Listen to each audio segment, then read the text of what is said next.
Aren't you tired of this endless confusion on the chart? Even trading on a big monitor, it's hard to figure out what's really going on. They add some Supertrend, Zigzag, Fractal, few. Alright, let's do it this way. Give me 8 minutes and I will show you which indicators you should have for binary options and how to use them. We will just forget all the unnecessary nonsense forever. Basically, I always trade 2-3 strategies, and one of these strategies is probably the most effective trend, trading using the Bollinger Bands indicator, which will be our first our list today. Be sure to set the same parameters as I have because it really affects the trade. By the way, I traded with this strategy this morning, and here are the results I got. I also conducted a trading session with this strategy yesterday. I published all my session results in Telegram channel. Look at this. For the 18th, these are the same trades that I have on my real account. Just so you know, this is not a demo, so don't worry. As I trade now, I'm also risking my own money. So it's in my best interest to share only the knowledge that actually works. At the beginning, I mentioned that Bollinger Bands is a trend indicator. Now I will explain why this is so and briefly tell you everything I know about this indicator. It consists of two moving average lines, the upper line and the dynamic lower line. These two lines form a certain channel that narrows and widens. The moment of expansion of this channel is key for us, and I will explain why now. When the price is trading along the upper and lower lines, nothing much happens. But when the lower line starts to go down and the upper line starts to go up, the trading range of this indicator expands. This tells us that there is a strong trend in the market. Let's say that no movement has occurred right now, but I will continue to trade upward and keep explaining the essence of the strategy. The ideal entry point for this strategy is when the indicator was moving steadily, but at some point a trend appears and the trading range begins to expand.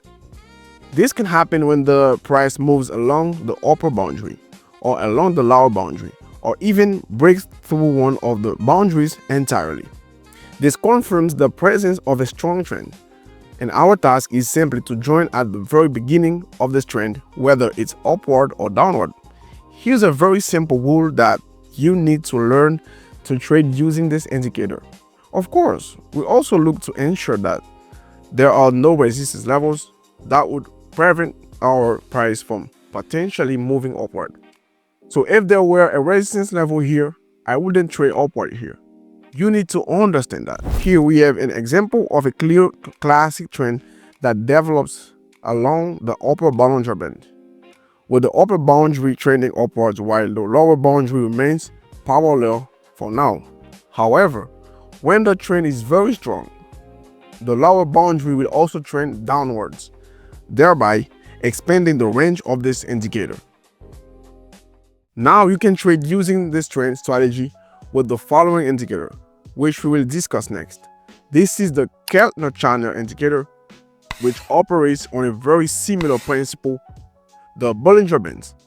The only difference is that we need to adjust the settings to match mine, as this is crucial. However, unlike the Bollinger Bands, when a strong trend begins, let's say a downward trend, the lines don't diverge up to and down as they do with the Bollinger Bands. Instead, the chart simply breaks through the upper or lower line, as in this case, which serves as a signal to open a trade. Look guys, in 7 seconds, this candlestick will close.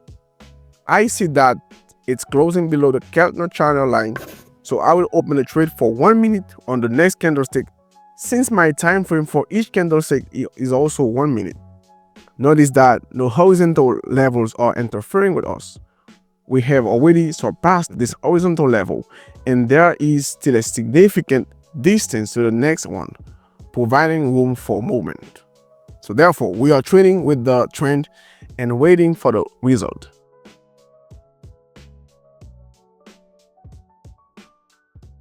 Now friends, let's talk about fundamental indicator of overbought and oversold conditions. In 15 seconds, this Japanese candlestick will close and I will know for sure whether I should open a trade or not. Meanwhile, let's quickly review the indicators. We have the RSI indicator with a standard period of 14 and the CCI indicator with a standard period of 20. But here I've changed the upper boundary to 150 and the lower boundary to minus 150. By the way, let's open a trade. The essence of these indicators, is that when the market approaches an important area, such as a support level or a resistance level, we need to catch a signal from one of the two indicators in order to trade from these levels. You can use them together or separately. The main difference is that the CCI indicator is more suitable for fast time frames like 1 minute, while the RSI indicator is more reliable for time frames of 2-5 minutes. If you look at their values right now, you will see that the CCI indicator has already shown its oversold condition by dropping below the lower zone, while the RSI indicator hasn't quite reached the oversold zone yet. You should keep this in mind before I open a trade based only on the CCI indicator. And by the way, it closed in profit. Now I want to draw your attention to the following situation. The market is at a resistance zone, which is quite significant. Since we don't have an obvious breakout of this level yet, I will take a risk here and enter a trade for a decline for 2 minutes. There are several reasons for this. Besides the resistance level, and as I mentioned earlier, this is influenced by the CCI indicator being in the oversold zone and starting to rebound, while the RSI indicator has almost reached the 70 zone. Of course, it would be ideal if it looked like this, but I still consider this is a good signal to open a trade for a decline.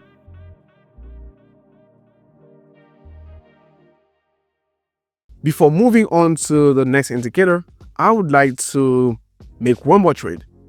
Let it also be for an increase, since we have encountered a support level here and both indicators are in the oversold zone. Therefore, it's evident that we should expect a correction.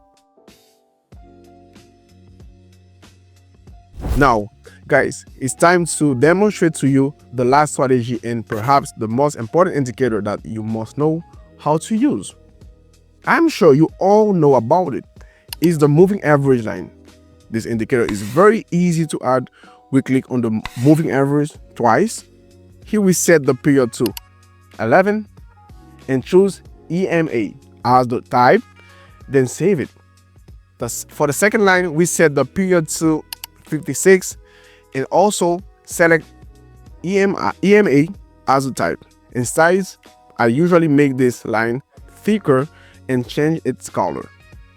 Now your task is to pay attention to trend changes, and the intersection of two lines we just set up indicates a trend change. Here's an intersection that signals a buy. And after that, we see an upward movement.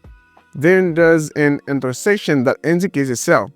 And ideally, we should see a downward movement in the next few minutes. Therefore, when you trade on trend changes, keep in mind that your trade duration should be at least 3-4 times longer than the duration of one candlestick. Now I will tell you why most of you have been experiencing losses with this strategy. The reason is that many of you were likely trading during sideways movements.